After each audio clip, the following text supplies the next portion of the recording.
तुमच्या उपोषणाचा आज 8वा दिवस आहे. तुम्हाला असं वाटतंय का सरकार मुद्दाम हे तुमच्याकडे दुर्लक्ष करतंय म्हणून? हो, कारण सरकारला ओबीसी आंदोलनाकडे लक्ष देत आहे, सरकार मराठा आंदोलनाकडे लक्ष देत आहे, तर सरकार बौद्ध समाजातील आंदोलनाकडे दुर्लक्ष करत आहे. याचं कारण काय?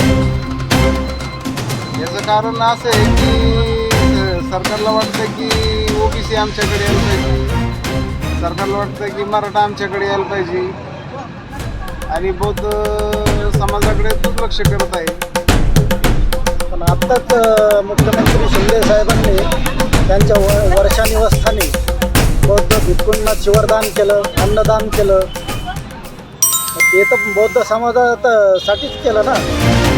तसं नाही, कसं आहे माहिती आहे का की कुठंतरी बौद्ध समाजाला एक आम्ही खूप फुले शाहू आंबेडकरी विचाराचे आहे हे दाखवायचा प्रयत्न केला, पण आमच्या आंदोलनाकडे सरकार लक्ष देत नाही आणि बुद्धिस्ट आंबेडकरी समाजाच्या ज्या समस्या आहेत त्याच्यावरती सरकारला मला असं वाटतं की काहीच घेणं देणं नाही.